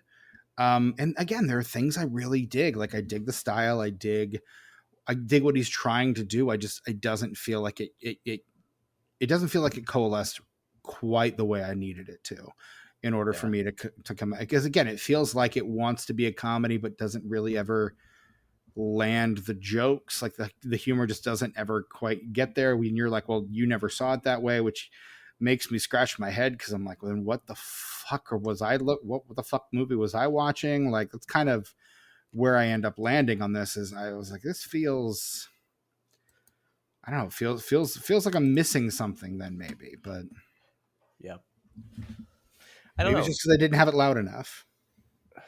I mean, the score, like I say, it's a whole mood. Like, and that's I wish this were popular enough to get, because they re-release everything now. It's so easy because it's all digital. Mm-hmm. I would go see this at the movie theater in a heartbeat. To have a dark theater with a modern sound system playing this film, oh my god. Because like I say, in the right conditions, this movie will take you into itself. Mm-hmm. Because as I said before, I think everything that works well in this movie works well because it plays off everything else. Right. Like I say, the sound is playing off of the score is playing off the cinematography is playing off the acting. It's Mm-hmm. it all works together. The chemistry between all the things all the different people you have to put together a movie. For me Right. in this film, it works very, very well. And I think to really experience that the best would be in the movie theater. And Yeah. we need a good HD print of this. I'd love to have a 4K because I don't know what I think Arrow is putting out all the old Vestron, or it might be Shout that's putting out all the Vestron movies from the 80s, which this was one of. Mm-hmm. But I know they have a Blu-ray, which I have not looked at. I hope there's a 4K though, because the digital version that I have, the HD version on Vudu, looks like fucking garbage. Mm. It looks awful, which works at sometimes because it's supposed to be grainy, but it's more digital artifacts. Well, in the transfer on Tubi is more or less the same as well. I started watching it on Tubi, and it sucks. Yeah, I'm gonna have to do some research on that Blu-ray that was released. I want to wait for a 4K, but I just don't know if it's ever gonna happen. Sure. In fact, God told me to. Got a 4K release. Also has Sandy Dennis, by the way. So who knows? Who fucking knows? Nice. Yeah. I'd love to have a 4K of this though, because you can tell even with the shitty transfer that we get a streaming now, you can tell this is a movie that looks great on fucking film. And so the closest I can get to film is 4K. So let's go. Yeah. Let's go. Let's fucking go. I'd love to see a print of this, actually. A good print of this on film. I think that's my ultimate theater goal, is to see this on film. Nice. In a movie theater. I don't know if I don't think it's ever going to happen. But probably not, no. I would love to. That would really check all my boxes, I think. Well, I hope it happens for you, man. I really do. Maybe one day it will. Maybe one day. Did this movie even, like, this came out in the movie theater, right? It sure did. This movie comes out January 27th, 1989. It opens at number 25. Right between the 16th week of Pumpkinhead and the 10th week of Cocoon the Return. But how many theaters did it come out in? I feel like that's 94. Yeah. See, you gotta consider things like that. Right. I feel like. I mean, this was a limited run. It was a small film, so I was gonna say it only hits 94 theaters. So like it doesn't really hit.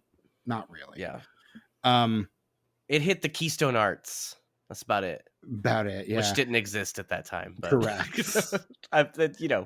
Yeah, that kind of theater. That's the kind of theater it hits. Yeah, the smaller, and artier. Back then, there were even less of those. Correct. So, it opens to $277.9 million or $1,000. Excuse me. I'm gonna say, wow, they did really well. Where's the sequel? Wow, no, $1,000. Excuse me. The domestic box office, the total domestic is $870.5 thousand. It gets an international box office of. But are you sure that's almost $1 million? Oh, 1,000. 870,000. It almost made $1 million, Steven. Almost on a budget of.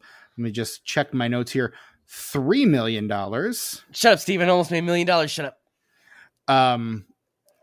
It on a budget of $3 million, it makes less than $1 million. Internationally, it makes $581 for a total domestic worldwide, or for total worldwide box office of $871,113 worldwide.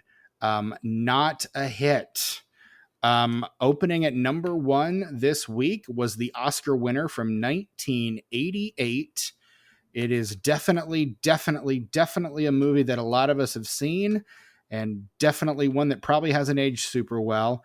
It's Dustin Hoffman and Tom Cruise in Rain Man. And number 2 is the opening weekend of a movie called Three Fugitives. What if there were 3 fugitives? That one's got James Earl Jones, Martin Short, Larry Miller, Nick Nolte, Alan Ruck, Bruce McGill. What a weird thing. Lauren Schuler Donner produced it. I don't have any word on who directed it, though. That's bizarre. I've never heard of that. What's this called? What's this movie? Three Fugitives. Oh, yeah. And the little kid is one of them. And one of them's a little kid. Yeah, Nick Nolte, Martin Short, and little kid. Yeah, it's that's a Francis Weber movie is who directed That's that girl from that other movie. Is the girl in that. Girl from the other movie. Yeah, the other movie she was in that was cool. Sure. Yeah. What are we talking about? Who's the gal? What's her name? Her name is Sarah Rowland Dorff. And she was in a movie called wait, it was called we talked about this in our Little Monsters episode. It was called Big Girls Don't Cry, They Get Even. No, she has 3 credits to her name. This is the only film. She's also in an episode of a TV show called Help, and an episode or HELP, and it's an acronym, you see, and then an episode of a TV show called Law and Order, and that's all. And an episode of My Two Dads. Nope. Oh. Nope. Shit. Literally just those 3 things. Remember that show? Your boy Paul Reiser is in that. I do, yeah. He's one of the 2 dads.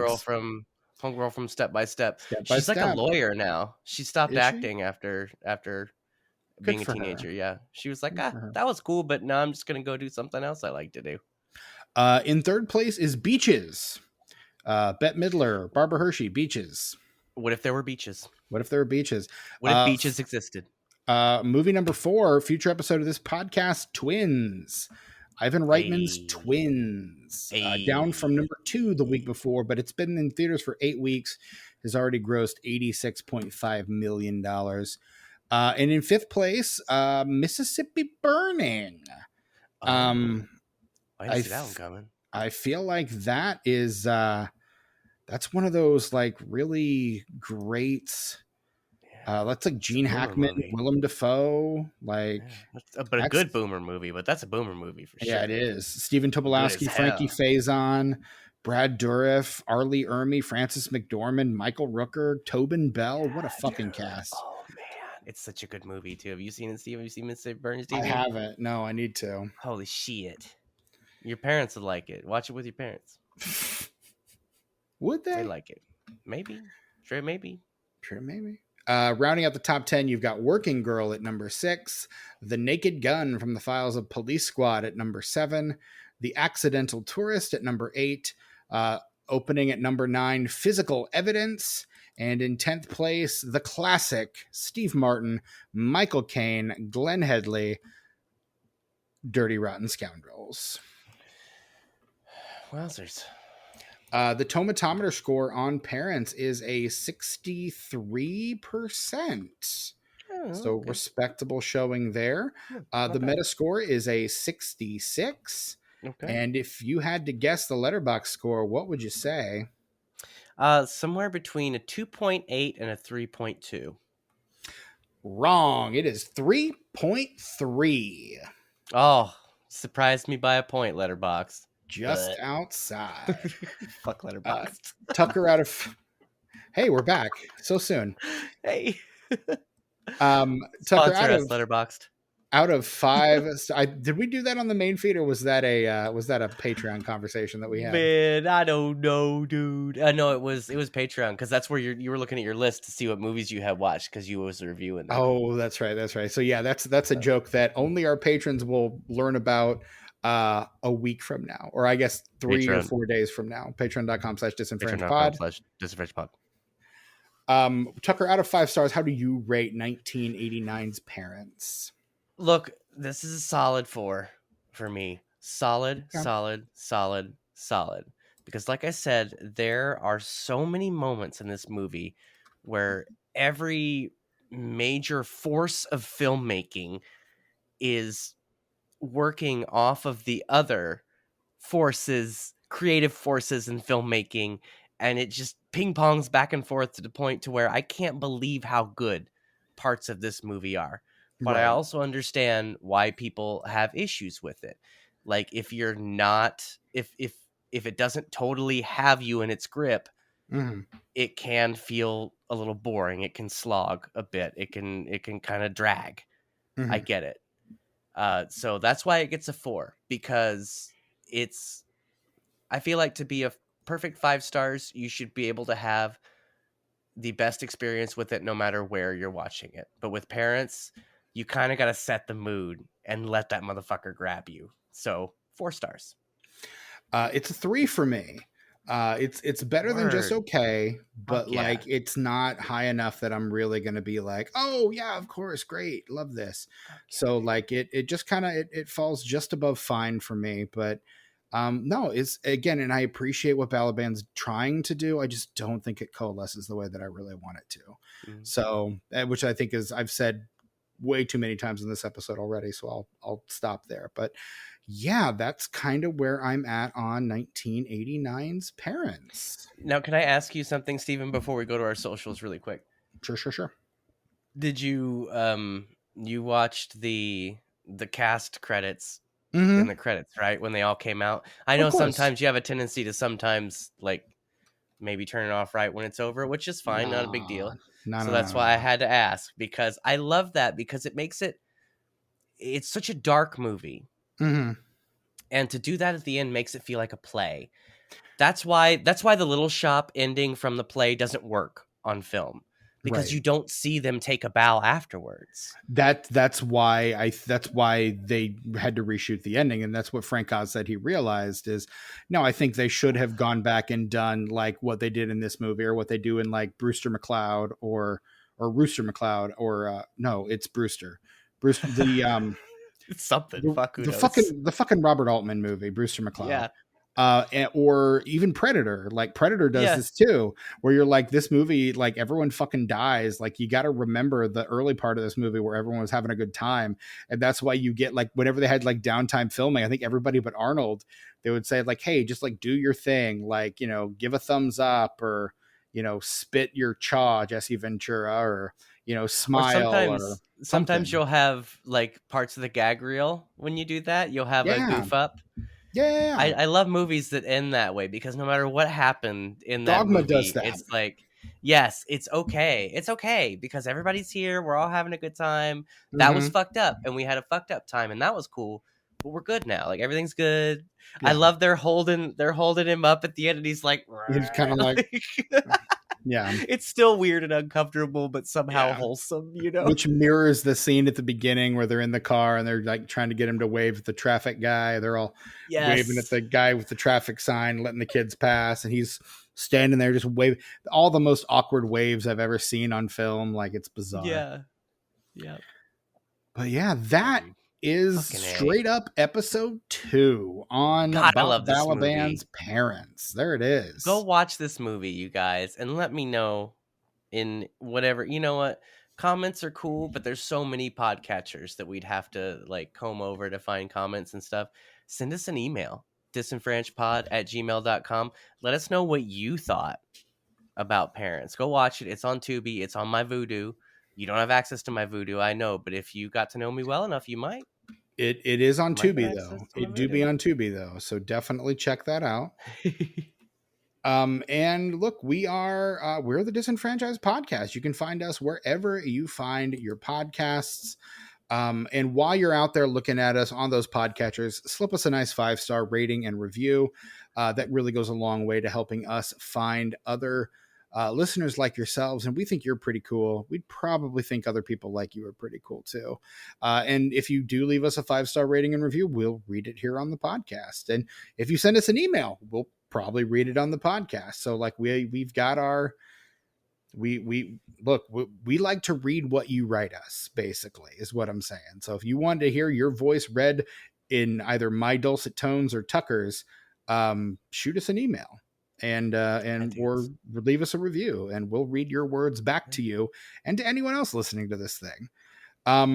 We've mentioned it several times throughout the episode, but if you want to support us financially, patreon.com/disenfranchpod, weekly episodes of a show we call What Are We Watching, which we normally record right before the main feed episodes. So those are like right away.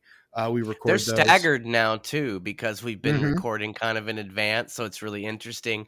Yeah. The episodes are coming. The What Are We Watchings are coming before the main feeds, which whereas normally they air after the main feed episode. So it's kind of an interesting dynamic going on right now. Yeah. So I think this one will line up pretty much the way it's supposed to, but like last week's lines up with next week's. Last week's What Are We Watching? It lines up with next week's main feed episode. So yes. Yeah. So that'll be wild. That'll be a fun time. But yeah, that's kind of where we're at right now. And look, you can find us on the social media. We're on Twitter. No, we're not on Twitter. Fuck Twitter. We're on Twitter. Instagram, Facebook, Letterboxd, Blue Sky, and YouTube at disenfranchpod. Find us there, interact with us, say hi. I will try to say hi back. You can also find me, your host, Stephen Foxworthy, hi, on Blue Sky, Letterboxd, or Instagram at Chewy Walrus. Brett, our absent co-host, Brett Wright, we wish him a speedy return. You can find him on Instagram, Blue Sky, Instagram, Blue Sky, and Letterboxd at sus_warlock. I think just sus warlock on Blue Sky because they don't like underscores. And Tucker, where can we find you on the socials these days? You can find me on YouTube and Instagram at Ice909. That's ICENINE, the number 0, and the number 9. Also I'm on Instagram with Tuck Mugs. We just had a guest mug. By the time this airs, the What Are We Watching episode with Sammy will have aired. And on that episode, he takes a photo of his wine glass. And that photo has been recently used in a guest post on Tuck Mugs. The first ever live Tuck Mugs photograph. It's true. When we're doing a thing. It's pretty rad. Pretty rad. It's up there. Check it. Tuck_mugs is where you want to go on Instagram. It's just a chill little corner of the internet. I'm trying to put together a community of people who just want to share mugs and glassware. Pint glasses, scotch glasses, shot glasses, mugs, anything that you can drink out of. I don't give a fuck what it is. Come check out Tuck Mugs. Send us a guest mug. I will put up any guest mug as long as it fits the format. I don't give a fuck. Send me your mugs. You can send us those through DM on Instagram or shoot those over to disenfranchpod@gmail.com. Either way. Yeah, just DM Tuck_mugs if you got a submission. Make sure if you haven't checked out the page, though, check out the format just to make sure that you get that to us in the way it needs to be, just so that it's easier for us to pop it up there. Correct. Yeah. See, that's it, man. That's it. Right on. And that is our straight up. That is episode 174 of the Disenfranchised podcast. We talked about parents. That is straight up episode 2. Straight up episode 2. Straight up. Ooh, I feel good about it. Man, I love that movie. Yeah, you glad I got to share it with you, Steven. I'm really sad that Brett couldn't be here, but I'm hoping that he'll watch it just at his leisure, and maybe we can talk about it just as pals or whatever. Maybe we don't have to record it. I just want to know what he thinks about it. We could talk about it as a What Are We Watching if he ever does get around to watching it. So I hope that he does. I'm going to pressure him to do it. I mean, we talked about a movie you've been trying to get me to watch forever on What Are We Watching this week. The one that'll drop here in a few days. So look, it wasn't a hard sell though. No, it wasn't. But you didn't need me to tell you to watch that fucking movie. You were going to watch it anyway. I was. You watched it anyway. But you know what? I finally did. You did. I'm very happy for you. I need to finally watch Oppenheimer. I can't believe I still Yeah, haven't you watched that. do. But it's just it's the I don't want to. I want to watch it all in one sitting. Is what I'm saying. I get And it. the way that my life is, like, it's gonna have to be at night. And at night, I just don't know. I want it to be loud too. It feels like a movie that should be. My sound bar is really nice. I have a really nice sound bar. It's a I Bose, believe Steven. it. It's a Bose. It's a Oh, motherfucking Bose is Bose. good shit, man. Okay, and I sit about 5 feet from it. So So it like doesn't it need to be sounds that loud, good. but yeah. It doesn't. But still, when it is loud, it sounds I mean, really look, good. it's a Christopher Nolan movie, so of course it needs to be loud. That sound design, though, that's something you can always count on. Christopher Nolan. You got a I'll good tell you sound what, setup, you're gonna have a good fucking time. my favorite sound design of the year, though, Zone of Interest. Oh, That word, I haven't seen movie, that. that movie lives and dies by the sound design, and Should I watch that? Would I like it? I'll watch it anyway. you should. It's an important film to watch, even if it's not. I would not say it's an enjoyable watch by any stretch It's of the like imagination. whether I like it or not. Oh, that's the one where they're next to the concentration camp. They live next to the concentration camp. Yeah, Yeah, I'm gonna watch that. I'm gonna hate myself, but I'm gonna watch it. yeah, you should watch it, dude. I feel like I need to. An insane indictment of the banality of evil, and I think it indicts all of us on some level. Like it, and Well, I think you gotta watch shit like that because yeah, then like it sucks, but also if you can come out of that, if you feel like shit after watching that, that means that you're feeling the right thing. You're not a sociopath. right. You're okay. If that It, upsets you, good. That you should be thankful. it You're is. not evil. It is of all the movies that I've watched from 2023, it is the one that has sat with me the most. So, My roommate gave me some advice once. I was going through a breakup, and she said, just ride the wave of emotion and be thankful that it's there because it means you're not a sociopath. There you go. There you go. That's how I'd like to end this episode. And on that note, this has been our episode on parents. We'll get back to the regular format next week, but every few months we got to check in with Tucker and straight up see what he's got for us. So this has been Straight Up on the Disenfranchised Podcast. I'm your host, Stephen Foxworthy, for my absent co-host, Brett Wright, and the ever-present Tucker. Until next time, if you don't eat your pudding, you can't have any meat. How can you eat your pudding if you don't have any meat? I think I fucked that up, but I don't care. No, I had to. I'm cutting it out anyway. Oh, fuck you. No, I would never, Steven. You better not, bitch. Oh, hey, wait, Steven, wait, you got, hey, we forgot to tell him about the straight up the free Patreon tier. We're doing a free Patreon tier thing. Right. So not many people know you can actually follow our Patreon for absolutely free. However, the content that is accessible to you is fairly limited at this point. However, as a way of allowing us to communicate with you more directly, rather than setting up like a Discord server that we would have to like manage and all that bullshit. We don't want to really mess with that. Work. So much. We don't have fucking time for that. But what we'll do instead is we will release main feed episodes, starting with the parents episode of Straight Up. We will go ahead and release those onto the free tier at Patreon. And there's a whole comment section there. So if you follow us on the free tier level, you can just follow us.